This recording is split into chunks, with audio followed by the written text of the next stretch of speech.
Well, today I decided I need another bill, so I bought another truck. So we're gonna go pick it up in probably about an hour. I bought a 2024 f-450 cabin chassis for about 90,000, and then I still need to buy a bed, and that's about 9,100, and install is about 2,000. So about to be spending a whole lot of money.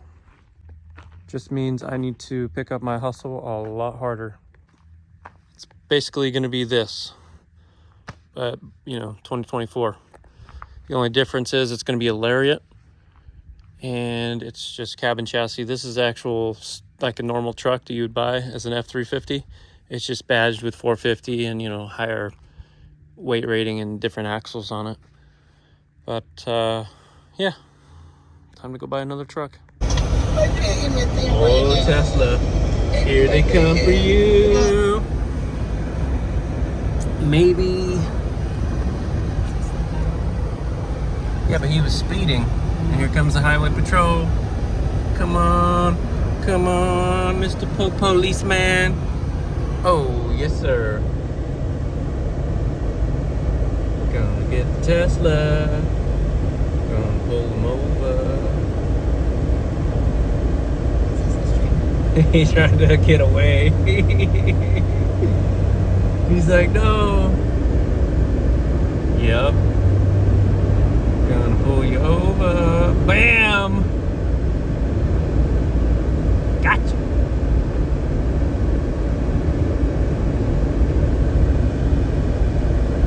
What you get for speeding?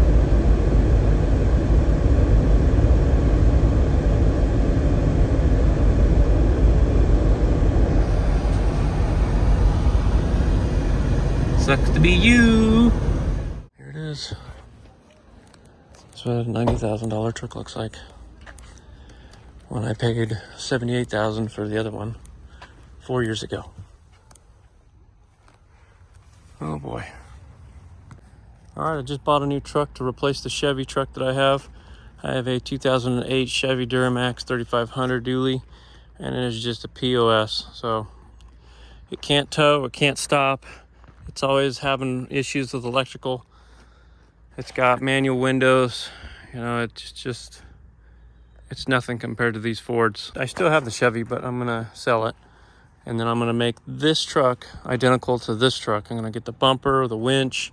I've already got a bed ready to go. I'm just waiting for them to call to say, hey, bring it on over and let us put it on it. There's a couple differences between these two trucks. This is a cabin chassis model, so it's got a skinnier frame, and the fuel tank is in the back instead of on the side like it is on this truck. This truck has a wider frame. This is the Lariat. This is the STX model. So this one has the cameras that go all the way around the truck, which this one does not, which really sucks because I really like the 360 camera because I have a camera up in the front also. This one doesn't have that. It just has the big old Ford symbol. I really like having the front camera, so if there's something here I can't see, I just turn on the camera and look.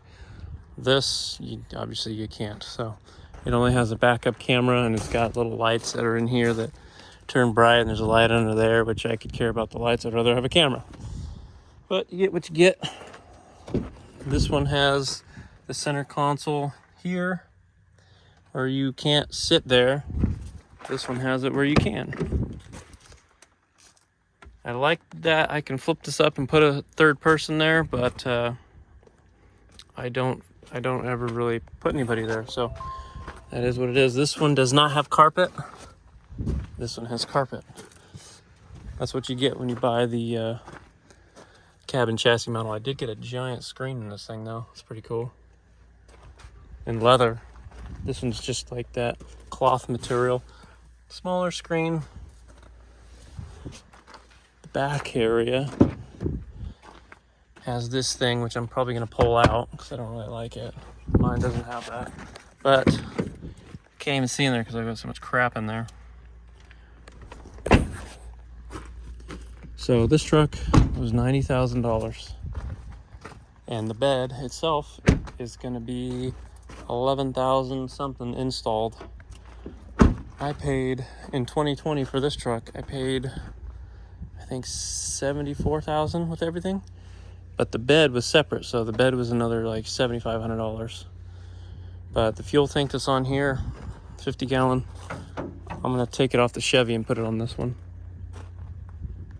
This one has a rear window that opens, which doesn't matter because it's gonna have a rack here, so you can't even get to it anyways. It's gonna be the same exact bed, just on this one. This truck is definitely quite a bit longer than this one.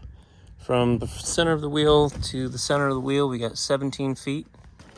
From center of the wheel to center of the wheel, I know this isn't straight, but it's almost at 15 feet. And the bed on this Ford is about 9 foot. This one's about 11 feet, 4 inches. So it's gonna be really long. So it should be okay. It's not too much longer, like 2 feet, it seems. So it's not too bad. Means I'll have way more room up here to put stuff. So that'll be good. The bed on the Chevy is actually longer than this one. It's also a cab and chassis truck.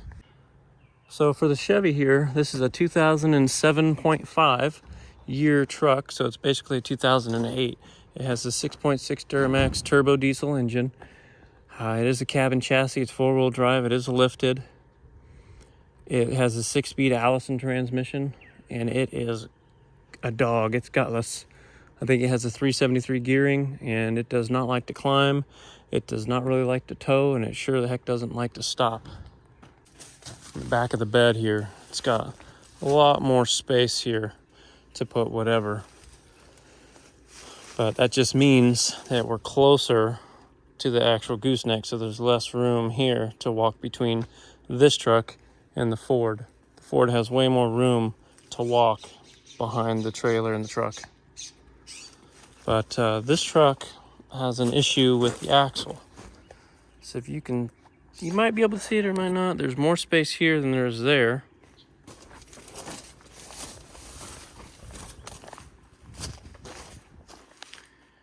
And right here, there's more space there than there is there.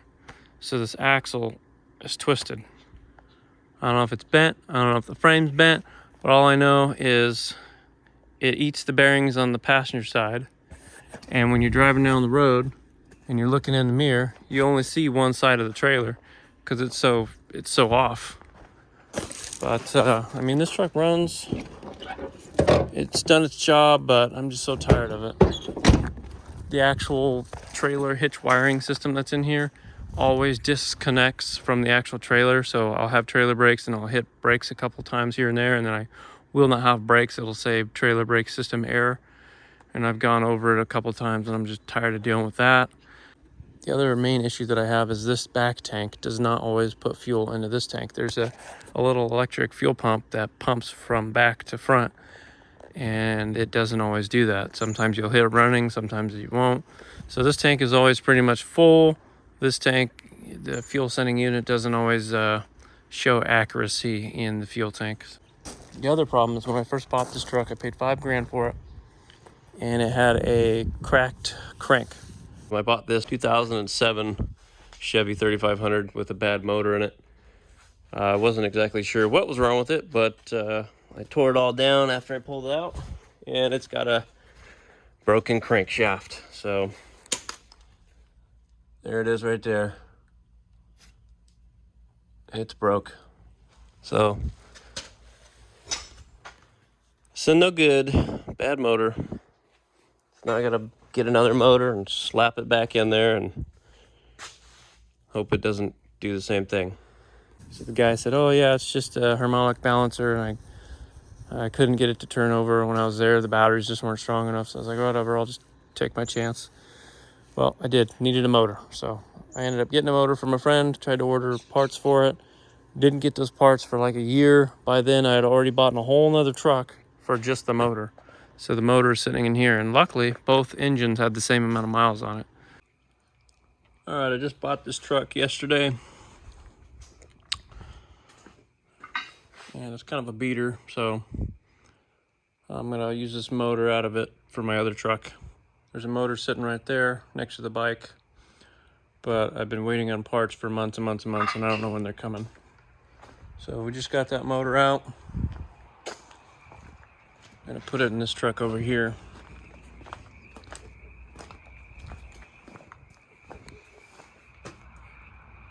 This one's an 08, the other one's a 2010, but this one's a dually. They're both 4x4. This one's a little shorter, but it's a commercial truck. I put the bed on it. See how the frame sticks out past? I might just cut that off or something. I'm gonna figure that out later. Hopefully it'll run soon. So far this motor has not blown up, but I don't want to trust it.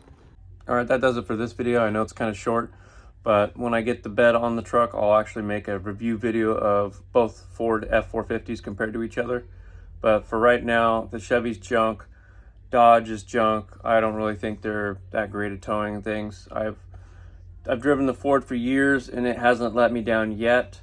I know Dodge has a lot of emissions issues, and the Ford 6.7 has the notorious injection pump failure, but I haven't had that happen yet. So stay tuned for the next review video of the actual Ford F-450 cab and chassis.